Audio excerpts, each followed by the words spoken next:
네, 오늘은 출애굽기 35장 말씀입니다. 자원하는 순종으로 이루어진 하나님의 거룩한 사역. 우리 성도님들 오늘 하루도 복된 하루 되시고 하나님과 동행하는 한 날 되십시오. 화이팅! 사랑하는 성도 여러분, 출애굽기 32장에서 이스라엘은 금송아지를 만들어 하나님을 배반했고 33장과 34장을 통해 하나님은 그 관계를 회복하시며 언약을 다시 세우셨습니다. 그렇다면 이제 회복된 백성은 어떻게 살아가야 하겠습니까?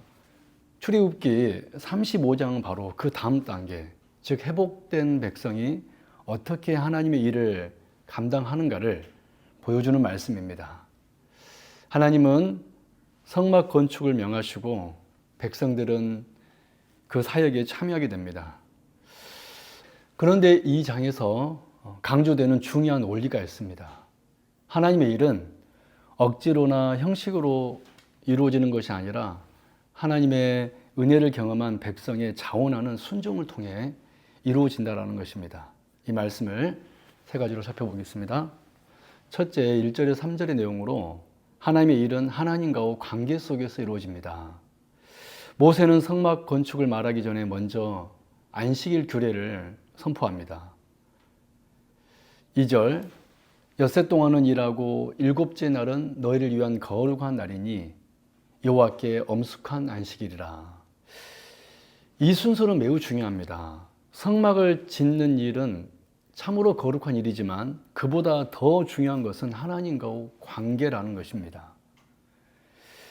왜 하나님은 먼저 안식일을 말씀하셨습니까? 하나님의 일은 인간의 열심으로 시작되는 것이 아니라 하나님과 바른 관계, 하나님 안에서 심에서 시작되기 때문입니다.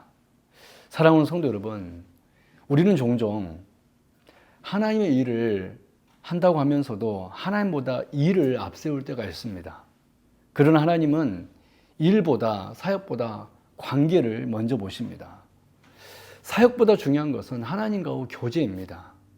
참된 사역은 하나님과 동행하는 삶에서 흘러나오는 것입니다. 하나님 안에서 쉼을 누리는 사람이 하나님 일을 바르게 감당할 수 있습니다. 두 번째로 4절에서 29절의 내용으로 하나님의 일은 자원하는 헌신으로 이루어집니다. 모세는 백성들에게 성막 건축을 위한 예물을 요청합니다. 그런데 분명한 조건이 있습니다. 마음이 감동된 자와 자원하는 자는 누구든지. 그렇습니다. 하나님은 억지로 드리고 하는 것을 받지 않으십니다. 자원하는 마음, 감동된 심령으로 드리는 것을 기뻐하십니다. 그런데 이스라엘 백성들은 어떻게 반응하였습니까? 그들은 금과 은과 보석과 실과 가죽 등 자신이 가진 것들을 기쁨으로 드립니다. 남자와 여자 할 것 없이 가진 대로 기쁜 마음으로 드립니다. 이 장면은 매우 감동적입니다. 왜 이런 변화가 일어났습니까? 금송아지를 만들 때 사용했던 그 손이 이제는 하나님을 위한 성막을 위해 사용되고 있습니다. 이것은 은혜의 결과입니다. 이렇게 은혜를 경험한 사람은 반드시 삶의 방향이 바뀝니다. 사랑하는 성도 여러분, 하나님께 드리는 우리의 헌신은 어떻습니까? 억지입니까? 아니면 자원함입니까? 의무입니까? 아니면 기쁨입니까? 하나님은 우리의 마음을 보십니다. 은혜를 아는 사람은 기쁨으로 드립니다. 이것이 참된 헌신입니다. 세 번째로 30절에서 35절의 내용으로 하나님의 일은 하나님이 주시는 능력으로 이루어집니다. 마지막으로 하나님은 부살렐과 오홀리압을 세우십니다. 그들에게 무엇을 주셨습니까? 31절에 보니까 하나님의 영을 그에게 충만하게 하여 지혜와 총명과 지식으로 여러 가지 일을 하게 하시되. 여기서 중요한 것은 성막 건축은 단순한 기술이 아니라 하나님이 주시는 은사와 능력으로 이루어진다는 사실입니다. 사람이 가진 재능처럼 보이지만 사실은 하나님이 주신 것입니다.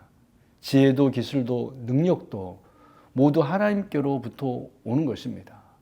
사랑하는 우리 성도 여러분, 우리는 종종 이렇게 생각합니다. 나는 할 수 없다. 나는 재능이 없다. 그러나 중요한 것은 내 능력이 아니라 하나님이 주시는 능력입니다. 하나님께서 맡기신 일은 반드시 감당할 은혜도 함께 주십니다. 그러므로 우리는 나 자신을 의지할 것이 아니라 하나님을 의지해야 합니다. 하나님의 일은 하나님이 이루십니다. 정리합니다. 사랑하는 성도 여러분, 출애굽기 35장은 회복된 백성이 어떻게 하나님의 일을 감당하는지를 보여주는 말씀입니다. 하나님의 일은 하나님과의 관계 속에서 시작되며 자원하는 헌신으로 이루어지고 하나님이 주신 능력으로 완성됩니다. 이 원리는 결국 예수 그리스도 안에서 완성됩니다. 우리는 주님을 통해 하나님과 화목하게 되었고 성령님을 통해 자원하는 마음을 받았으며 하나님이 주신 은사로 교회를 섬기게 되었습니다. 그러므로 우리는 이렇게 살아야 돼요. 하나님과 동행하며 기쁨으로 헌신하고 하나님을 의지하며 사명을 감당하는 삶입니다. 오늘도 하나님께 주신 은혜로 기쁨으로 순종하며 살아가는 저와 여러분 되기를 바랍니다. 아멘.